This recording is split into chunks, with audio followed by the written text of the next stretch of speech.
Trump administration నుంచి తప్పుకున్న Elon Musk Trump ప్రభుత్వంపై సంచలన వ్యాఖ్యలు చేశారు. అమెరికా తొందరలోనే దివాలా తీస్తుందని హాట్ కామెంట్స్ చేశారు.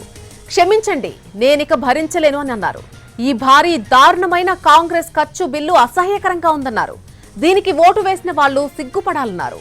మీరు తప్పు చేశారని మీకు తెలుసు అంటూ మస్క్ ఒక ట్వీట్ చేశారు.